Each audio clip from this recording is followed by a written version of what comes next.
ಇದರಲ್ಲಿ ಫಂಡೆ ಹೈ ಏನು ಅಂತಂದ್ರೆ FMCG players for example Hindustan Unilever. ಈಗ ಬ್ರಿಟಾನಿಯಾ ಎಕ್ಸಾಂಪಲ್ಗೆ ಬ್ರಿಟಾನಿಯಾ ಹೇಳ್ತಿರೋ ಅಬೌಟ್ ಒಂದು 20% ಮೇಲೆ ಅರ್ನಿಂಗ್ಸ್ ಹೋಯ್ತು. ಅರ್ನಿಂಗ್ಸ್ ಬ್ಯಾಡ್ ಏನು ಅಲ್ಲ, ಒಳ್ಳೆ ಡೀಸೆಂಟ್ ಅರ್ನಿಂಗ್ಸೇ.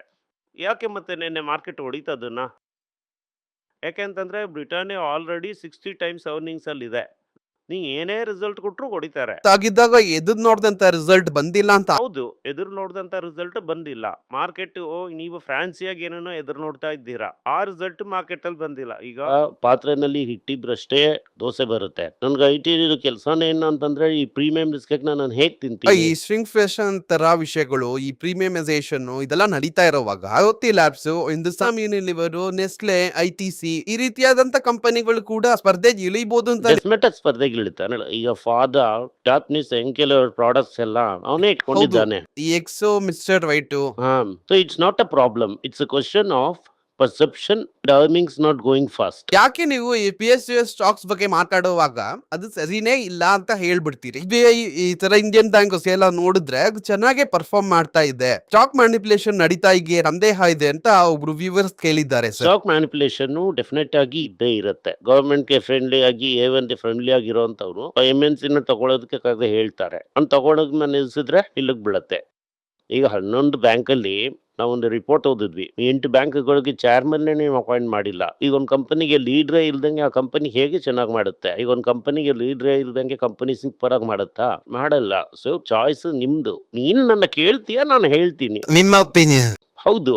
ಅಂಡ್ ಈ ಬರೋಂತ ಬ್ಯಾಂಕ್ ಅಲ್ಲಿ ನಾನು 100 ರೂಪಾಯಿ ಪ್ರಾಫಿಟ್ ಮಾಡ್ಬಿಟ್ಟೆ ಅಂತಂದ್ರೆ 50 ರೂಪಾಯಿ ಅಂತ ತೆಗೆದು 50 ರೂಪಾಯಿ ನೀನು ನಾನು ಕೊಟ್ಟೆ ಅಂತಂದ್ರೆ ನನ್ನ ಈಕ್ವಿಟಿ ಕ್ಯಾಪಿಟಲ್ ಗ್ರೋ ಮಾಡು. ಯಾಕಂತಂದ್ರೆ ಈ reserves is part of capital. So ನೀನು ಡಿವಿಡೆಂಟ್ ಆಗಿ ತೆಗೀದೇ ಇದ್ರೆ ಮಾತ್ರ ಕ್ಯಾಪಿಟಲ್ ಬಿಲ್ಡಪ್ ಆಗುತ್ತೆ.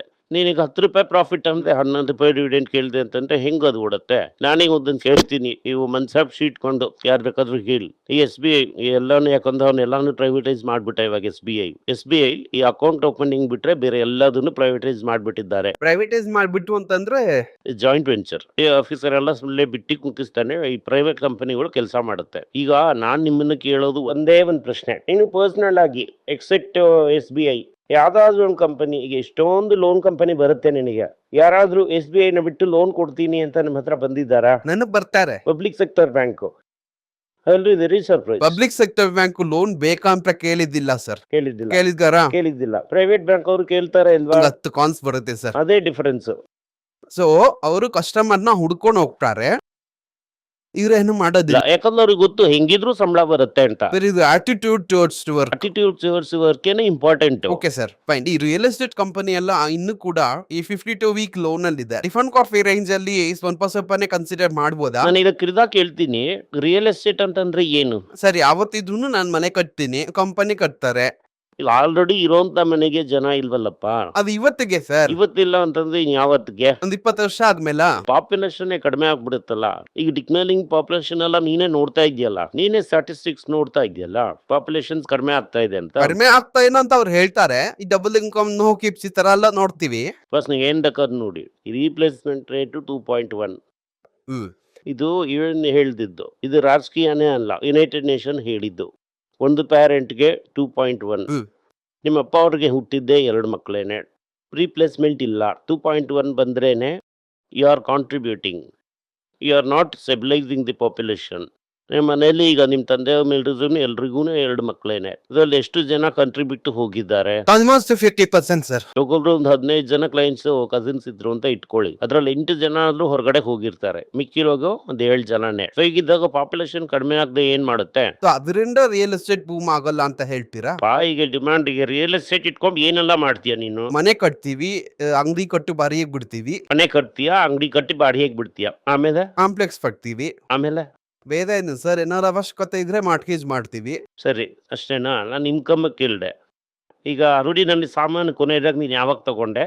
ಈ ಸ್ವಿಗ್ಗಿ, ಬ್ಲಿಂಕಿಟ್ ಎಲ್ಲ ಆರ್ಡರ್ ಮಾಡೋದೆಷ್ಟು? ಅಂಗಡಿನಲ್ಲಿ ತಗೊಳ್ಳೋದೆಷ್ಟು? 6 ಐಟಮ್ ತಗೋತೀನಿ ಅಂತಂದ್ರೆ 8 ಸ್ವಿಗ್ಗಿನಲ್ಲೇನೆ ಸರ್. ನಿನಗ್ ಮಾತ್ರ ಅಲ್ಲ, ಎಲ್ರಿಗೂ ಹಂಗೆ ಹೋಗೋದು. ಕಡಿಮೆ ಅಂದ್ರು ನೀವು ಅದನ್ನ 50-50 ಅಂತ ಕೂಡ ಇಟ್ಕೋಬಹುದು. ಅಂಗಡಿಗೆ ಹೋಗಿ ನಡ್ಕೊಂಡು ಹೋಗಿ ನೀನ್ ತಗೋತೀಯಾ? ಇಲ್ಲ ಸರ್, ನಡೆಯೋದಿಲ್ಲ ಸರ್. ಮತ್ತೆ ಅಂಗಡಿ ಎಲ್ಲಿಂದ ನಡೆಯುತ್ತೆ? ಇವತ್ತಿಗೂ ಹೊಸ ಹೊಸ ಅಂಗಡಿಗಳನ್ನ ತೆಗಿತಾನೆ ಇದ್ದಾರೆ. ಅದಲ್ಲ, ಈಗ ಅಂಗಡಿ ನಡೆಯುತ್ತಾ? ನಡೆಯಲ್ಲ ತಾನೆ. ಆಯ್ತಾ, ಒಂದಾಯ್ತಾ? ಎರಡನೇದೇನು ಮನೆ. ಹೌದು. ಮನೆ ಕಟ್ಟಿ ಬಾಡಿಗೆಗೆ ಬಿಡೋದು. ಎಷ್ಟು ಮನೆ ಇದೆ ಅಂತ ನೋಡ್ತೀಯ ನೀನು? ಸರ್ ನಾನು ಬಿಟ್ಬಿಡಿ ಸರ್. ರಿಯಲ್ ಎಸ್ಟೇಟೇ ಬೇಡ ಸರ್. ರಿಯಲ್ ಎಸ್ಟೇಟ್ ಬೇಡಪ್ಪ. ಇಲ್ಲಪ್ಪ. I want to teach. ನೀ ಫಂಡಮೆಂಟಲ್ ಆಗಿ ಯೋಚನೆ ಮಾಡು.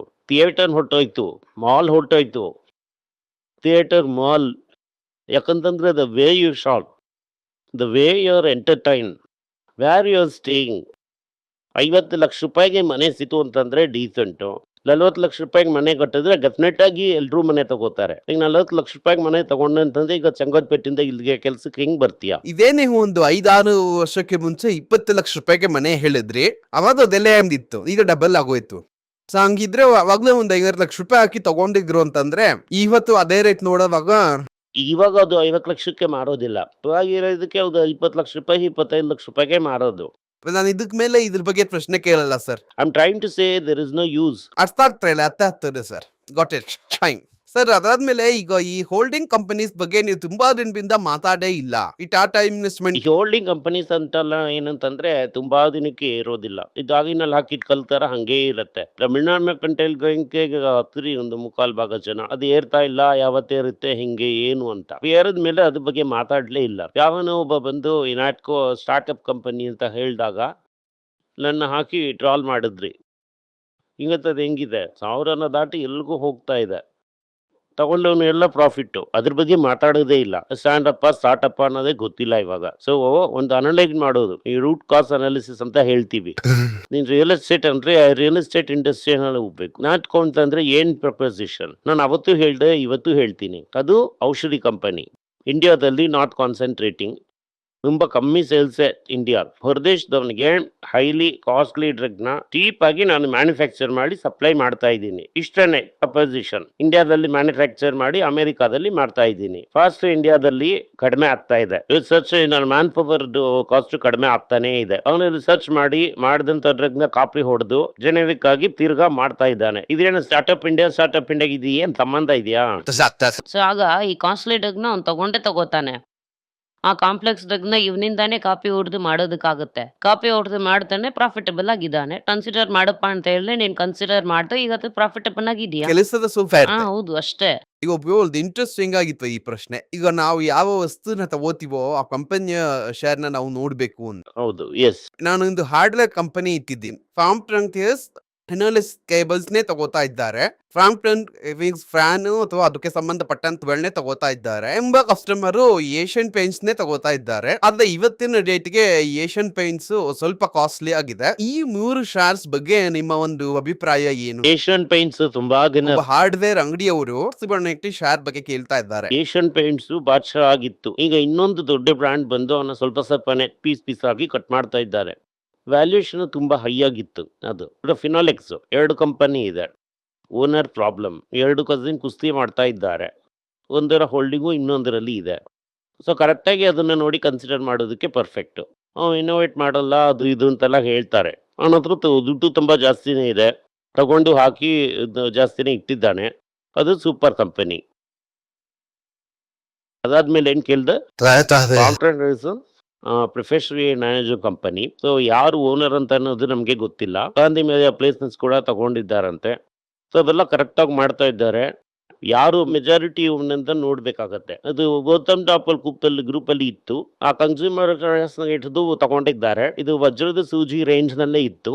ಈ ವಜ್ರದ ಸೂಜಿನೆಲ್ಲ ಅವಾಯ್ಡ್ ಮಾಡೋದು ಬೆಟರ್. ಸರ್, ಈಗ ಈ ವಜ್ರದ ಸೂಜಿ ಅಂತ ಒಂದು ವಿಷಯ ಹೇಳ್ತಿರಲ್ಲ ಸರ್, ಹಾಗಾಗಿ ಓವರ್ ವ್ಯಾಲ್ಯೂಡ್ ಆಗಿ ಬದಲಾಗೋಯ್ತು ಅಂತ ತಾನೆ ಸರ್ ಅರ್ಥ. ಆಗಿದ್ದಾಗ ಓವರ್ ವ್ಯಾಲ್ಯೂಡ್ ಆಗಿ ಬದಲಾಗಂತ ಒಂದು ಶೇರ್ ನ ನಾನು ಕೊಟ್ಬಿಟ್ಟು ಬೇರೆ ಈಗ ಅಂಡರ್ ವ್ಯಾಲ್ಯೂಡ್ ಆಗಿರುವಂತ ಶೇರ್ಸ್ ತುಂಬಾ ಇದೆಯಲ್ಲ, ಅವಾಗ ತಿರ್ಗಾ ಈ ಅಂಡರ್ ವ್ಯಾಲ್ಯೂಡ್ ಆಗಿ ಇತ್ತು ಅಂತಂದ್ರೆ, ಈಗ ಈ ಟೈಟನ್ ನಾನು ಹೇಳ್ತೀನಿ.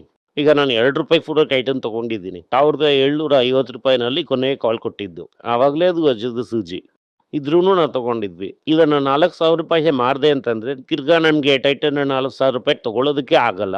Long we are not part of tighten. Profitable journey. Understood sir. ಈಗ ಒಂದು 2 ರೂಪಾಯಿ ಅಂತ ಅನ್ನೋವಾಗ ನೀವು ಒಂದು 20,000 ಹಾಕಿ ಒಂದು 10,000 ಶೇರ್ ನ ತಗೊಂಡಿದ್ದೀರಾ ಅಂತ ಇಟ್ಕೊಳ್ಳೋಣ. ನಾನು ಅದ್ರಲ್ಲಿ ಒಂದು 5,000ನೋ 10,000 ಶೇರ್‌ನೋ ಕೊಟ್ಬಿಟ್ಟು ಹೊರಗಡೆ ಬಂದ್ಬಿಡ್ತೀನಿ. ನಂಗೆ ಫುಲ್ ಆಗಿ ಬೇಡ, ನಾನು 50-50 ಕೊಟ್ಬಿಟ್ಟು ಹೊರಗಡೆ ಬಂದ್ಬಿಡ್ತೀನಲ್ಲ. ಅದು ಪರವಾಗಿಲ್ಲ. ಆದ್ರೆ ಇವತ್ತು ಯಾರ ಹತ್ರನೂ ಆ ರೀತಿ ಇಲ್ವಲ್ಲ. ಈಗ ನನ್ನ ನೋಡುವಂತವ್ರು 2 ಶೇರ್ ಟೈಟನ್ ಕೂಡ ಇಟ್ಕೊಂಡಿರೋದಿಲ್ಲ. ಅದರಿಂದನೇ ಕೊಡ್ಬೇಡ ಅಂತ ಹೇಳಿದ್ ನಾನು. ಅದೆಲ್ಲ 20,000 30,000 ಶೇರ್ ಇಟ್ಕೊಂಡಿರುವಂತವ್ರು ಮಾಡುವಂತ ಒಂದು ಇದೆ. Not for you and me. Okay sir. ಯಾಕಂದ್ರೆ ನೀವು ₹2 ಅಂತ ಹೇಳ್ದಾಗ ಜನರಲ್ ಆಗಿ ನಮ್ಮ ಮೈಂಡ್ ಸೆಟ್ ಹೆಂಗಿರುತ್ತೆ? ಒಂದ್ ಶೇರ್ ₹2 ತಾನೇ. ಇವತ್ತಿಗೆ ಆ ರೀತಿ ಪ್ರೆಷರ್ ಅಲ್ಲಿ ಇದ್ದಾಗ ನೀನ್ ಹಾಕೇ ಇರೋದಿಲ್ಲ. ಓಕೆ. Okay sir, fine. ಅದಾದ್ಮೇಲೆ ಈಗ ಈ ಯೆಸ್ ಬ್ಯಾಂಕು ಈ ತರ ಒಂದು ಶೇರ್ಸು ಯೆಸ್ ಬ್ಯಾಂಕ್ ಆಗಿರ್ಲಿ, ಸೌತ್ ಇಂಡಿಯನ್ ಬ್ಯಾಂಕ್ ಆಗಿರ್ಲಿ, ಬಸ್ ಅದೆಲ್ಲ ನಿಮ್ಗೆ ಪೇಷನ್ಸೇ ಇಲ್ಲ. South Indian Bank you made money. ಈಗ ₹5 ತಗೊಂಡ್ಬಿಟ್ಟು ಈಗ ₹40 ಹತ್ರ ಎಲ್ಲೋ ಇದೆ ಅದು. ಈಗ ಆವರೇಜ್ ₹20 ಅಂತ ಒಂದು ರೇಂಜ್ ಅಲ್ಲಿ ಇದೆ ಸರ್. ಈಗ ನಾನು ಒಳಗಡೆ ಇಳಿಲ್ಲ ಅಂತ ಅನ್ನೋದೇ ಈಗ ಪ್ರಶ್ನೆ. Other things low. ಈಗ ಇಳಿದ್ರು ಕೂಡ ಏನು ದೊಡ್ಡ ತಪ್ಪಿಲ್ಲ. ಯಾಕೆಂದ್ರೆ ಈಗ ₹40 ವ್ಯಾಲ್ಯೂಯೇಷನ್ ನೋಡಿದಾಗ ಅದರ್ ಥಿಂಗ್ಸ್ ನ ನೋಡಿದಾಗ ನನಗೆ ₹40 ಬೆಟರ್ ಆಗಿ ಕಾಣ್ತಾ ಇದೆ. You are not cannot go by the value price of your stock. True. Price of the value of the company. Very true sir. At 40 it may be far more than value there. It's a small bank. It's not a large bank. ಇದು small bank. ಏನೇನು trouble ಇರುವಂತ bank. ಒಳ್ಳೆ managers ನ retain ಮಾಡಕ್ ಆಗದೇ ಇರುವಂತ bank. ಈ ಕರ್ನಾಟಕದಿಂದ ಬಂದಂತ ದಿನ ಹೊರಗಡೆ ಓಡಿಸ್ಬಿಟ್ರೆ ಸರ್ ಹಿಂಗೆ ಒಂದು ಸ್ಟೇಬಲ್ ಅರೇಂಜ್ಮೆಂಟ್ಸ್ ಹ್ಯಾಂಡಲ್ ಮಾಡಕ್ ಆಗುತ್ತಾ ಅಂತ ಅನ್ನೋದೇ ಗೊತ್ತಿಲ್ಲ. Okay sir, fine. ಈ ವಿಡಿಯೋ ನಿಮ್ಗೆ ಇಷ್ಟ ಆಗಿದ್ರೆ ವಿಡಿಯೋನ ಲೈಕ್ ಮಾಡಿ, ನಮ್ಮ ಚಾನೆಲ್ನ ಸಬ್ಸ್ಕ್ರೈಬ್ ಮಾಡಿ, ಬೆಲ್ ನೋಟಿಫಿಕೇಶನ್ ತಟ್ಟಿ. ಈ ವಿಡಿಯೋನ ಸಾಧ್ಯ ಆದ್ರೆ ನಿಮ್ಮ ಸಂಬಂಧಿಕರಿಗೂ ಸ್ನೇಹಿತರಿಗೂ ಕಳಿಸಿ ಅವರಿಗೂ ನೋಡೋದಕ್ಕೆ ಹೇಳಿ. ಧನ್ಯವಾದಗಳು.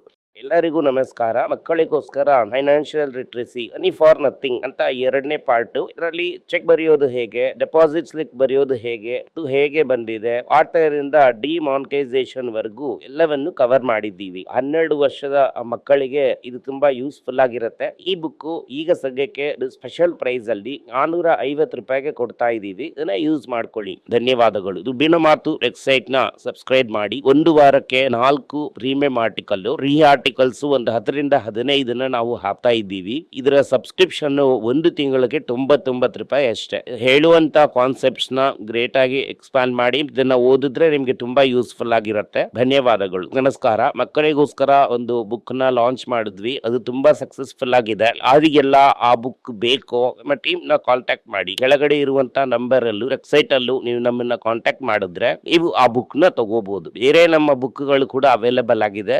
ಇದನ್ನ ನಮ್ಮ ವೆಬ್ಸೈಟ್ ಮುಖಾಂತರನೂ ತಗೋಬಹುದು. ಕೆಳಗಡೆ ಇರುವಂತ ವಾಟ್ಸ್ಆಪ್ ನಂಬರ್ಗೆ ಮೆಸೇಜ್ ಮಾಡಿ ಕೂಡ ತಗೋಬಹುದು.